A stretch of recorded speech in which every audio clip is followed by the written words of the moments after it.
এখন কুমুদানন্দ নিয়ে বিশেষভাবে আলোকপাত করবেন আমাদের সকলের প্রিয় গবেষক শ্রী পূর্ণেন্দু ঘোষ মহাশয়। পূর্ণেন্দুদা। নমস্কার। মঞ্চে উপস্থিত বিশিষ্ট অধ্যাপিকা বিষ্ণুপ্রিয়াদি,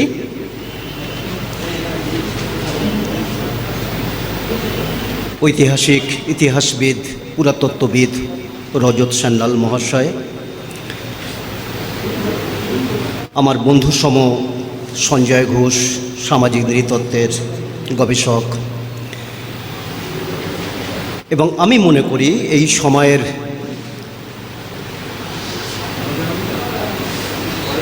দক্ষিণ চব্বিশ পরগনা তথা সুন্দরবনের যদি বিজ্ঞানসম্মত প্রত্ন চর্চার কেউ করে থাকেন তিনি দেবীশঙ্কর মিদ্যা। হয়তো বিতর্ক উঠতে পারে, তাতে আমার বিন্দুমাত্র খেদ নেই। আমি তার কাছ থেকে ক্রমশ শিখছি, যদিও আমার এই ক্ষেত্রে আমি তো পল্লবগ্রাহী মানুষ।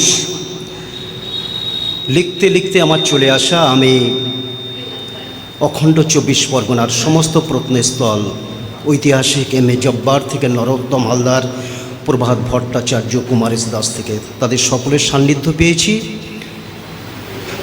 এবং শিশু সুলভ মন নিয়ে তাদের পায়ের তলায় বসে প্রত্নতত্ত্বকে বোঝার চেষ্টা করেছি।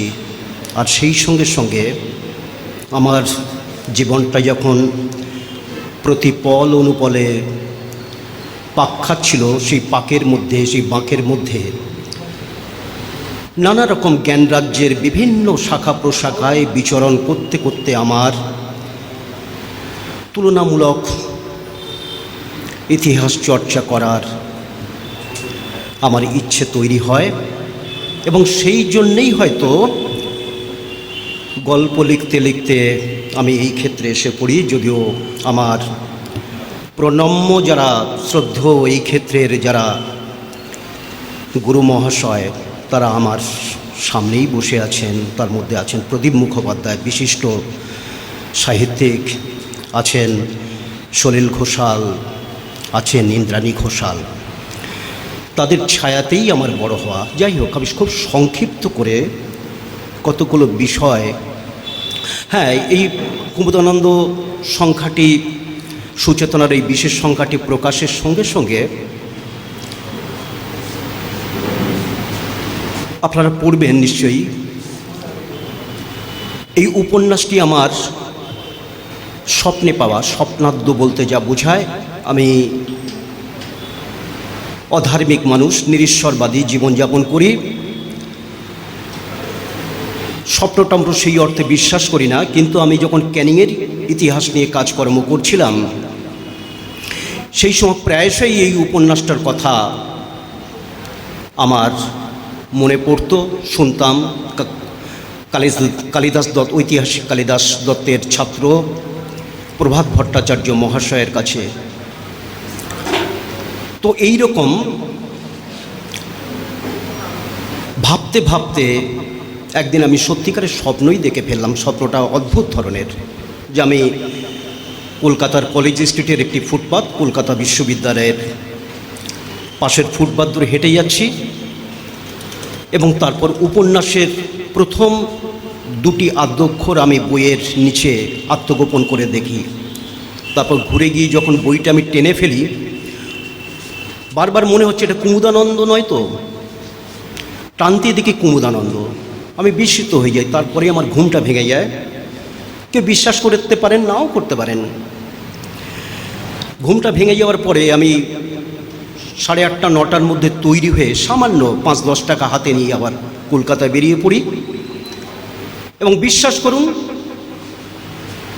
ঠিক সেই জায়গায় তখন ওপাশে কাগজের বাগ পরে পুলিশ এসে তুলে দেয়। যাই হোক, নিমাইদা ছিল, ফুটপাতে বই বিক্রি করছেন নিমাইদাকে ফেলে আর একটু এগোতে সেই বিশেষ সে ভদ্রলোক এখনো জীবিত আছেন। ঠিক সেই রকম অবস্থায় ওই দুটি আদ্যক্ষর কুমুদানন্দ উপন্যাসের প্রথম দুটি আদ্যক্ষর আমি দেখতে পাই।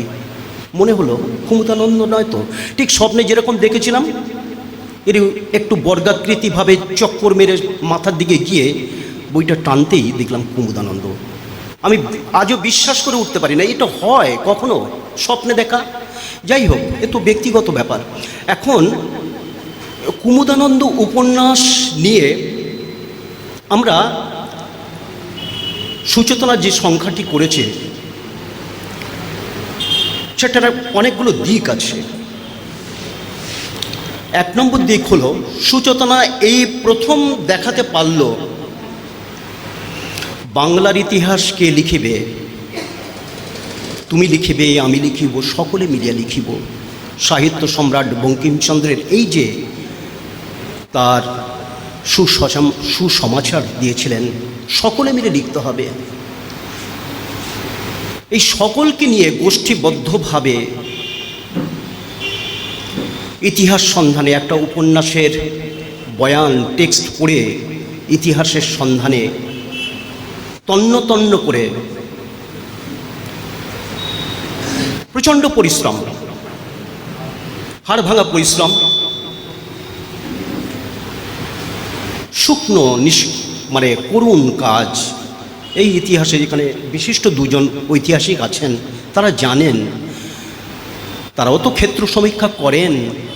প্রচণ্ড খ্যাতিবিহীন কর্ম, কেউ আসে না, এবং আসে না বলেই দক্ষিণ 24 পরগনায় এই মুহূর্তেই আমরা একজন মাত্র, যদি কারো জানা থাকে বলবেন অবশ্যই, আমরা ইন্দ্রাণী ঘোষাল ছাড়া বড় গবেষিকাকে আমরা দেখতে পাচ্ছি না। অন্য কেউ কেউ লিখছেন, বাণীদাস লিখছেন ছোট্টখাটো, কিন্তু তিনি যেভাবে করছেন বেরিয়ে পড়ছেন, বাড়ির সংসার, তার চাকরি বাঁচিয়ে বেরিয়ে পড়ছেন। তো এই যে বেরিয়ে পড়াটা, তো এইটা একটা ব্যাপার। তো কুমুদানন্দ কাজ করতে গিয়ে আমরা আর একটা জিনিস লক্ষ্য করেছি, কম্পারেটিভ স্টাডি, তুলনামূলক অনুশীলন, জ্ঞান বিজ্ঞানের বিভিন্ন দিক, নৃতত্ত্ব, সমাজ নৃতত্ত্ব, প্রত্নতত্ত্ব, সমাজতত্ত্ব, এই সমস্ত ক্ষেত্র, ভূগোলতত্ত্ব, সমস্ত ক্ষেত্রগুলোকে নিয়ে যদি মেলাতে না পারেন, পারস্পরিক চর্চা না করতে পারেন, আমি কিন্তু জেনারেল ফিজিশিয়ানে বিশ্বাসী, ইএনটি স্পেশালিস্ট নই, নাক কান গলা স্পেশালিস্ট নই। ইতিহাস চর্চায় আমি মনে করি জেনারেল ফিজিশিয়ানের মতো নারী দেখে চিনতে পারা, সমস্তটাই আমার অধীত ক্ষেত্র, সমস্তটাই আমি লিখব, জানব। প্রয়োজনে আমি ফুটপাতে বসে বসে ওই ল্যাম্পপোস্টের আলোতেও ব্রাহ্মী লিপির পাঠোদ্ধার করা শিখব। সেটা আমি দেখেছি, অন্তত দমদমে যারা অসিত চক্রবর্তীর গ্রিক ক্লাব কি ক্লসের প্রতিষ্ঠানে গেছেন তারা জানেন যে কীভাবে ব্রাহ্মী লিপির পাঠোদ্ধার সেখানে হতো, কীভাবে পাণিনির অষ্টাধ্যায়ী চর্চা হতো আমি দেখেছি। এবং তারা চেষ্টা করেছেন, একজন সামান্য রিক্সা চালক, একজন লরি চালককেও তারা গ্রিক ভাষায় শিক্ষিত করে তারা এথেন্সে পাঠিয়েছিল, সেটা আমি দেখেছি। তো যাই হোক, এই তুলনামূলক চর্চা অনুশীলন যদি না হয় তাহলে কিন্তু পরিষ্কার সুন্দরবনের সমস্ত কিছু ইতিহাস, সম্যক ইতিহাস, বিজ্ঞান নির্ভর ইতিহাস উঠে আসবে না, কোনোদিনই উঠে আসবে না। একে অপরকে শ্রদ্ধা, এই যে আমরা লক্ষ্য করবেন যে এই পত্রিকার মধ্যে যে সংখ্যাটি হয়েছে তাতে মুষ্টিমেয় 2-3 4জন প্রাবন্ধিক হয়তো একটু প্রবন্ধ চর্চা করেন, কিন্তু তারা ইতিহাস বা প্রত্নতত্ত্ব নিয়ে লেখেন না। আবার কেউ কেউ দেখবেন একটু কবিতা লেখেন, বেশি গদ্য লিখতে পারেন, গল্প লেখেন, তারা এই বিষয়ে কোনো দিন লেখেন না। তাদেরকে সুচেতনা এই অসাধ্য সাধনে নামিয়েছে। আমি এর জন্য সুচেতনার যারা নিবিড়ভাবে যুক্ত বিভিন্ন কর্মী, সম্পাদক গৌতম মণ্ডল, সুকান্ত রায়, সভাপতি মদন মোহন মাহাতা, তাদের কাছে কৃতজ্ঞতা জ্ঞাপন করছি। তারা অনেক অপ্রাবন্ধিককেও এই ইতিহাসের পাঠে নিয়োজিত করেছেন। আমরা আবিষ্কারও তো করেছি, দেবিদা ছিলেন, সঞ্জয় ছিল, আমি ছিলাম, আরও অনেকেই ছিলেন। এই প্রথম একটি মন্দির লিপির পাঠ সুচারুভাবে ইতিহাসে সংযোজিত হলো। এই প্রথম সুন্দরবনের একটি অনালোচিত সামাজিক ইতিহাসের খসড়া বলবো, কাঠামো আমরা তুলে দিতে পারলাম। এই প্রথম একটি বিষ্ণু মূর্তি লোকচক্ষুর সামনে প্রকাশিত হলো। এই প্রথম দাড়ির জাঙালের যে আরো শাখা দাড়ির জাঙাল ছিল, এই প্রথম উদ্ভাসিত হলো। যারা ইতিহাস থেকে দূরে আছেন হয়তো এই পত্রিকা পাঠ করে তারা দাড়ির জাঙাল আরো নতুন নতুন শাখা প্রশাখা তারা আবিষ্কার করতে পারবেন, এগোবেন, তবেই তো এগোবে, সমৃদ্ধ হবে। আর একটা বাড়তি পাওয়া না আমাদের, সে বিষয়ে না বললে সত্যের অপলাপ হবে। একদম প্রত্নতত্ত্বেরই তিনি একদম সন্ধানী, জিজ্ঞাসু পাঠক, লেখক দেবীশঙ্কর মিদ্দাকে আমরা সামাজিক ইতিহাসের মধ্যে টেনে আনলাম। দেবীদা না হলে কি হবে? এই যে প্রত্নতত্ত্বের সাহায্য নিয়ে সুন্দরবনের সামাজিক ইতিহাস, এটা যে লিখবে, দেবীদাদের মতো মানুষ যদি নেতৃত্ব না দেয় কারা লিখবে? যাদের করার কথা ছিল তারা অন্য কাজে নিয়োজিত, এখন তারা এ কাজে নেই, তাদের ভাড়ার শেষ হয়ে গেছে মনে হয়। আর একটা মনে করি, আঞ্চলিক ইতিহাস, অন্য কোনো আলোচনায় আমি যাব না, সামান্য আঞ্চলিক ইতিহাস ক্রমশ বিকশিত হবে, ক্রমশ বিকশিত হবে। অঞ্চলকে মর্যাদা দিতে হবে কেন্দ্রের। আঞ্চলিক ইতিহাস যত সমৃদ্ধ হবে, কেন্দ্রের ইতিহাস অর্থাৎ জাতীয় ইতিহাস তত সমৃদ্ধ হবে। আঞ্চলিক ইতিহাসকে কেউ যদি পরিহার করেন, এদেশের জাতীয় ইতিহাস হবে না। আমি সামান্য একটা উদাহরণ দিচ্ছি। আমি বলছি বিশ্বজিৎ সাহুর কথা। বিশ্বজিৎ সাহু অনেকের কাছে চেনা নামটি, আবার অনেকের কাছে অচেনা। কোথায় থাকেন? সুন্দরবনের শেষ প্রান্ত, বিশ্বেশ্বর পয়েন্ট, অর্থাৎ ওদিকে যেমন ইন্দিরা পয়েন্ট আছে, এদিকে বিশ্বেশ্বর পয়েন্ট। সেই বিশ্বেশ্বর পয়েন্ট জি প্লটে তার বাড়ি। সে কি করছে? সুন্দরবনের ব্যাঘ্র অধ্যুষিত দ্বীপময় অঞ্চলগুলো থেকে আর্কিওলজি সংগ্রহ করছে। কি প্রচণ্ড! তার সঙ্গে তো গেছি আমি গেছি, আমরাও গেছি কয়েকবার। বিজয়াড়া দ্বীপ জানেন আপনারা? বিজয়াড়া দ্বীপে যদি আপনি পা দেন, 10 থেকে 15 মিনিটের মধ্যে বিদ্যুৎ গতিতে বাঘ এসে, জঙ্গল থেকে বাঘ এসে আপনাকে মাছের মতন, বিড়াল যেমন করে মাছ তুলে নিয়ে চলে যাবে। অত্যন্ত ডেঞ্জারাস। আমি বার কয়েক গেছি বিজয়াড়া পাশে, নামতে পারেন, বিশ্বাস করুন। আমি অন্যান্য অনেক দ্বীপে গেছি, আমি থাকার সুযোগ হয়েছে। প্রায় 17 দিন আমি কাটিয়েছি সুন্দরবনের বিভিন্ন দ্বীপে, ব্যাঘ্র অধ্যুষিত দ্বীপে। যাই হোক, বিজয়াড়া নামতে পারিনি আমি। কিন্তু সেই মানুষটি অত্যন্ত ব্যাঘ্র অধ্যুষিত দ্বীপগুলি থেকে নানা রকম প্রত্ন সংগ্রহ করছেন। তার কাছে যান যারা ইতিহাসের ছাত্র, যারা সাহিত্যের ছাত্র, কবিতাও লেখেন, একটু দেখে আসুন, ভালোবেসে আসুন। কি দারিদ্র, কি প্রখর দারিদ্র্যের মধ্যে দিকে তিনি সংগ্রহ করছেন। তার সামান্য একটা তত্ত্ব নিয়ে আমি বলছি। তথ্য থেকে তথ্যে যাবেন না তথ্য থেকে তথ্যে আসবেন, সেটা আপনারা ঠিক করবেন। কয়লার জন্ম কথা কিভাবে হয়েছে সকলেই জানি। পৃথিবীর গভীর অরণ্য ছিল, সেই অরণ্য ভূ আলোড়নের ফলে, সাবসিডেন্সের ফলে মাটির নিচে চাপা পড়ে গেল। তারপর দীর্ঘকাল, লক্ষ লক্ষ বছরের পর রাসায়নিক বিক্রিয়া হতে হতে হতে হতে সেই অরণ্য কয়লায় পরিণত হলো। এইটাই তো জানি, আর এইটাই প্রশ্নের উত্তর লিখেছি, আমরা নাম্বার পেয়েছি, পাশ করে গেছি, চাকরিও পেয়েছি। আচ্ছা, কয়লার স্তরের মধ্যে গাছের কোনো রকম লেয়ারের চিহ্ন কোথাও কেউ দেখেছেন? গাছ যখন ফসিল হয়ে যায়, পরিষ্কার তার গায়ের লেয়ার আছে, তার গায়ে বিভিন্ন বলকলের চাকতি আছে। কয়লার মধ্যে কোথায়? কয়লার মধ্যে নেই। অতএব এ তত্ত্ব ভুল হতে পারে। কে বলছে? বিশ্বজিৎ সাহু বলছে। বলে বিশেষ ধরনের পাললিক মৃত্তিকা মাটির নিচে এক ধরনের রাসায়নিক তেলের সঙ্গে বিক্রিয়ায় পাথরে, কয়লাতে পরিণত হয়েছে। কি বলবেন আপনি? যুগান্তকারী নয়? আপনি যান, তার কাছে প্রমাণ আছে, সে বলছে এগুলো জোর গলায় বলছে। ফলে আঞ্চলিক ইতিহাসকে গুরুত্ব দিতে হবে।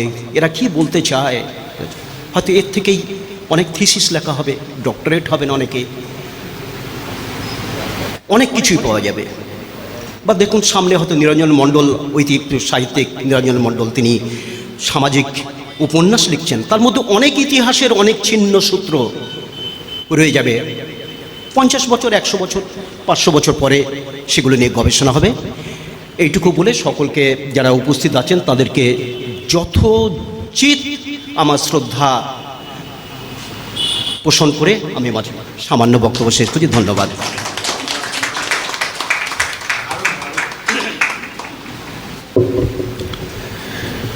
পূর্ণেন্দুদাকে আমাদের আন্তরিক কৃতজ্ঞতা এবং অভিনন্দন তার এই সুচিন্তিত সুগভীর বক্তব্যের জন্য। আমরা আমাদের অনুষ্ঠানের প্রায় শেষ পর্বে পৌঁছে গেছি। এখন কবিতা আবৃত্তি করবেন প্রদীপ মুখোপাধ্যায়। প্রদীপদা ঢিল নামে একটি পত্রিকা সম্পাদনা করেন। প্রদীপ মুখোপাধ্যায় কবিতা পাঠ করবেন। এই সভায়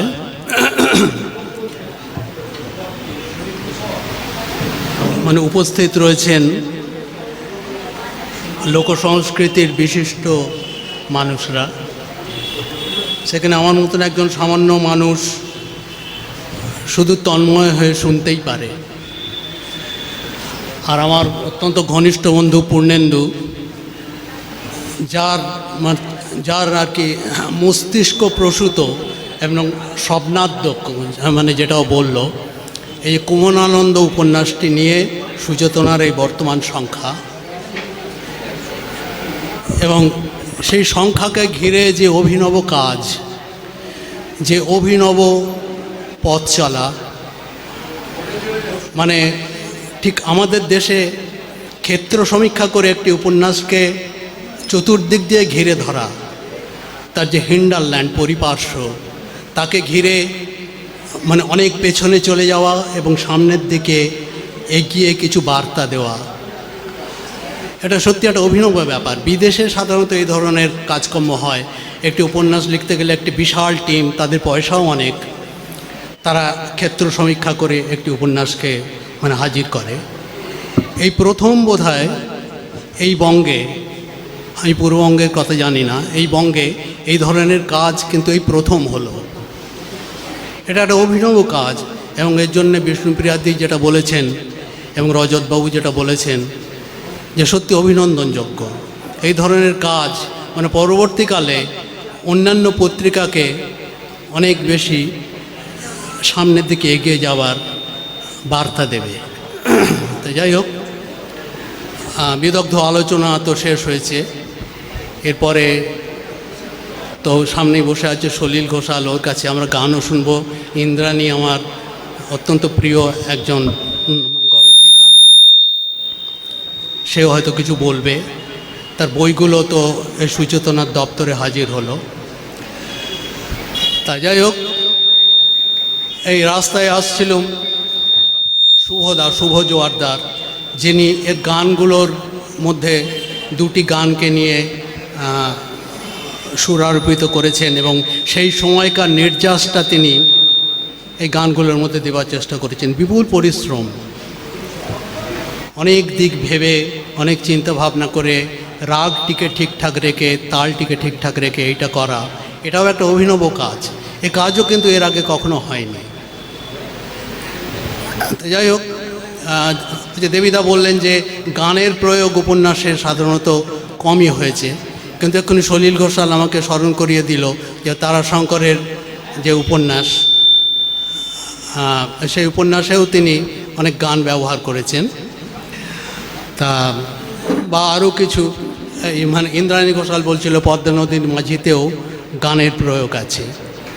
তা যাই হোক, আমি তো আর এই লোকসংস্কৃতি বা প্রত্নতত্ত্ব বিষয়ে আর কিছু বলবো না, কারণ আমার জ্ঞানও সে ব্যাপারে কিছু নেই। এই যাদের বন্ধুত্বের ওম আমার গায়ে লাগে, সেইটুকু আমার যা সম্বল এবং সেইটুকু আমার যা সঞ্চয়। ভাই পূর্ণেন্দু এক্ষুনি বিশ্বজিৎ সাউয়ের কথা বলছিল জি প্লটে, ওর সঙ্গী হতে পেরে আমি ধন্য মনে করেছি নিজেকে।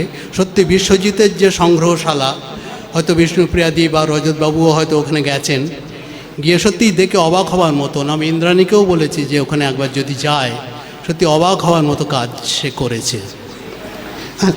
যাই হোক, আমি এখনই দেবিদাকে বলছিলাম যে আমি 2 লাইনের কিছু ছড়া লিখেছি, প্রায় 200টা মতো। তা দেবিদা খুব ভালো ইলাস্ট্রেটার, তা উনি যদি মানে এর সঙ্গে কিছু মানে স্কেচ করে দেন, এবং উনি খুব দক্ষ স্কেচ করেন। আর এই যে শিল্পী যে ওই লোগোটি এঁকেছে গত 25 বছরের সংখ্যাতে, মানে অসাধারণ। হ্যাঁ হ্যাঁ হ্যাঁ, শুভঙ্কর এঁকেছে ওটা। দেবিদার কথা আগে বললাম, শুভঙ্কর এই যে লোগোটি করেছে, তা শুভঙ্করের সঙ্গে আমার বেশি আলাপ হয়নি, কিন্তু লোগোটির মধ্যে ও যেভাবে একজন মাঝিকে এত বুদ্ধিমত্তার সঙ্গে প্রয়োগ করেছে, সেটি সত্যি আমাকে আপ্লুত করেছে। ধন্যবাদ।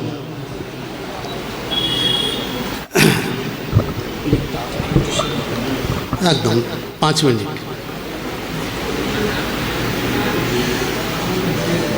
2 লাইনের ছড়া। ভস্কা পেঁয়াজের ধাক্কা বড় কম, গিলতে হচ্ছে বোদা আলুর দম। ল্যাংচা মামি ভেংচি কাটে তাই, বল্টু মামার কোনো উপায় নাই। পাংশু বদন কাংশু মামার জ্বর, পারবি না তুই সামনে থেকে সর। ওলাই বিবির ধোলাই করা জুতো, এদিক ওদিক বেরিয়ে গেছে সুতো। লেত্তি জানে লাট্টু খুঁড়োর বাড়ি, ঘুরবে না নেতিয়ে গেছে নাড়ি।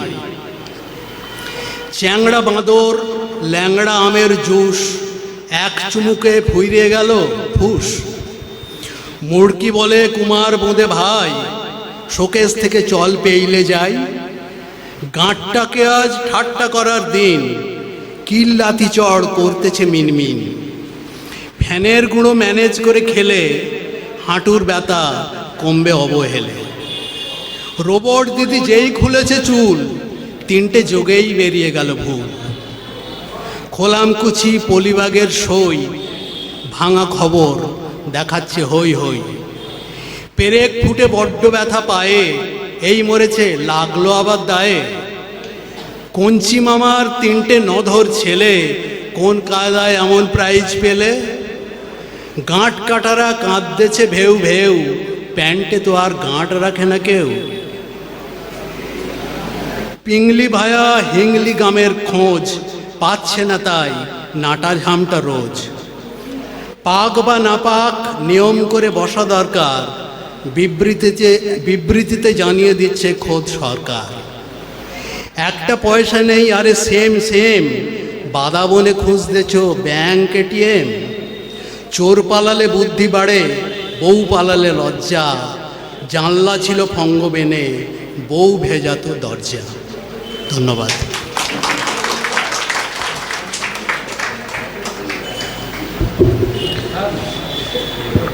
প্রদীপ দাকে আমাদের অসংখ্য ধন্যবাদ।